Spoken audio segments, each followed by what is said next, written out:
चला आता कोण वरण भात खाणार आहे? मस्त लिंबू, साजूक तुपाची धार.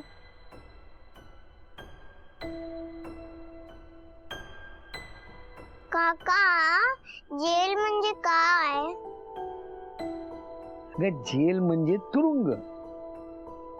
काय माहितीये का, जे लोक चोऱ्या करतात, मारामाऱ्या करतात, लोकांना फसवतात, पैशांना लुबाडतात, अशा लोकांना शिक्षा म्हणून तुरुंगात टाकतात आणि मग सोडत नाहीत. म्हणजे आईला पण जेलमध्ये टाकणार? हा अगं बाळा, आईला का जेलमध्ये टाकतील? हा तिने काय केलंय? हो ना? आणि तुला माहितीये का परी, अगं तुरुंगामध्ये काही वाईट लोकच जातात असं नाही. तुला माहितीये, आपल्या देशाला स्वातंत्र्य मिळवण्यासाठी साने गुरुजी, लोकमान्य टिळक, सावरकर हे सगळे लोक तुरुंगात गेले होते. ते काही वाईट नव्हते, चांगले लोक होते ना. आणि तुला श्रीकृष्ण माहिती आहे ना, अगं त्याचा तर जन्मच तुरुंगात झाला होता. तुला माहितीये गोष्ट त्याची? हा मी सांगू?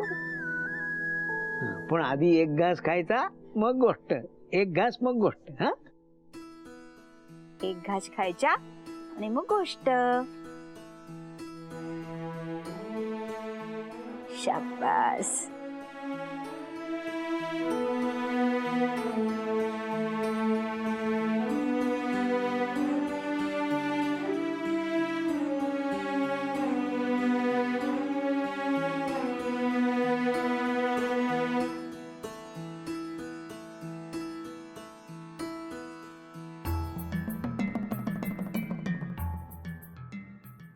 तुमका खाल्लं नाही?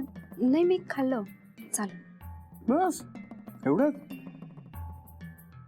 मला आवडलेलं दिसत नाही.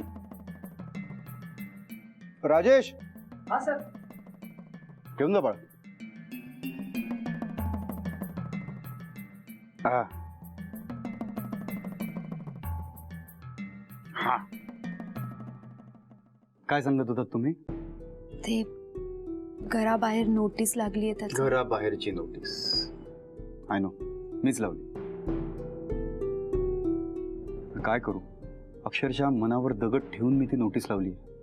अजिबात लावायची इच्छा नव्हती हो माझी, पण मला लावावी लागली. काय करणार, बँकेचा वकील आहे ना मी. मला माझं कर्तव्य तर पार पाडायला हवं. पण तुम्ही काळजी करू नका, आपण योग्य त्या वेळी योग्य त्या स्टेप्स घेतल्या ना, तर तुमच्या केसालाही धक्का लागणार नाही. याची गॅरंटी या परांजपे वकिलाची, ही जुबान आहे या परांजपे वकिलाची. तुम्हाला विश्वास आहे ना माझ्यावर? हो. बस झालं तर.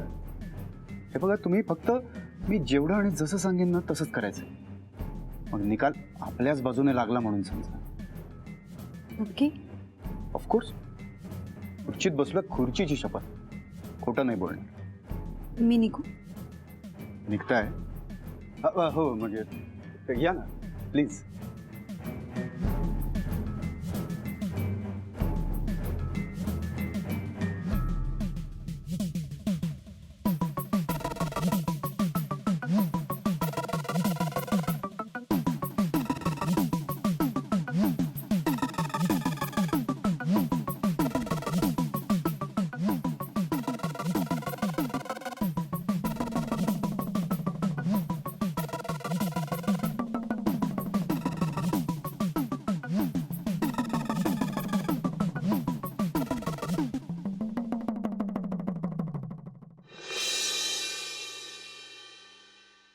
Come in sir.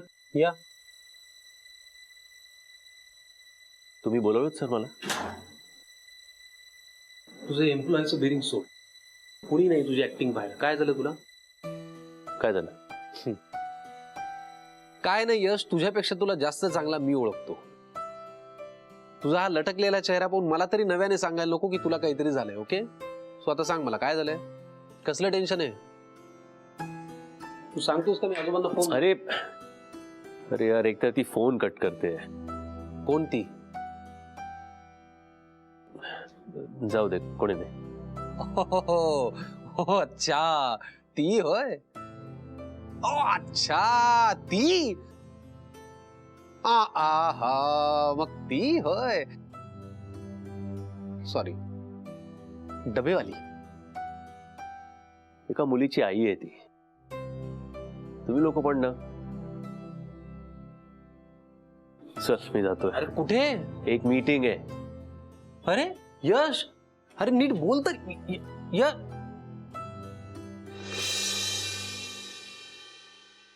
शुभं करोति कल्याणं आरोग्यं धनसंपदा शत्रुबुद्धि विनाशाय दीपज्योतिर्नमोस्तुते.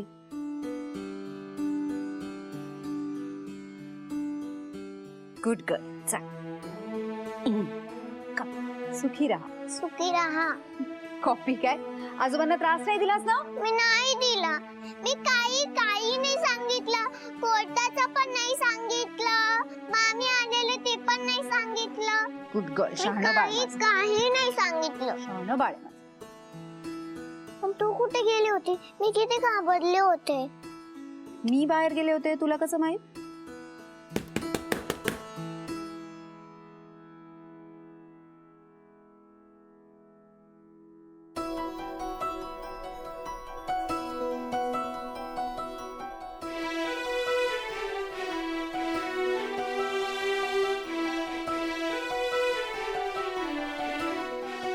अरे तू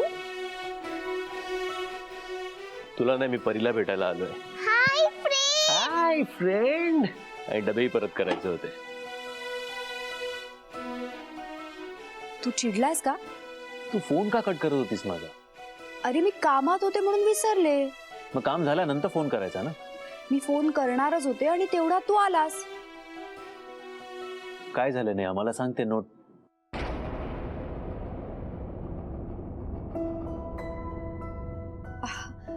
बरं झालं तू आला आणि बरं झालं तू डबे आणले.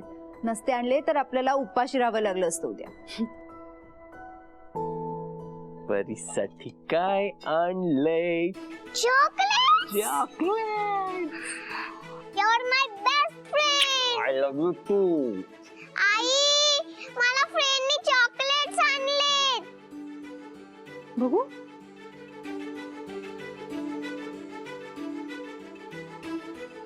हे काय? Imported chocolates? डोकं बिको फिरले की काय तुझं? हे असे पैसे खर्च करतोस ना, असा बिंडोक सारखा वागतो म्हणून लोकांच्या नजरेत येतो. यश, हे चॉकलेट्स जिथून आणलेत ना तिथे जाऊन परत देऊ दे. मला काही ऐकायचं नाही ह्याच्यावर. माझी तुझी रेशीम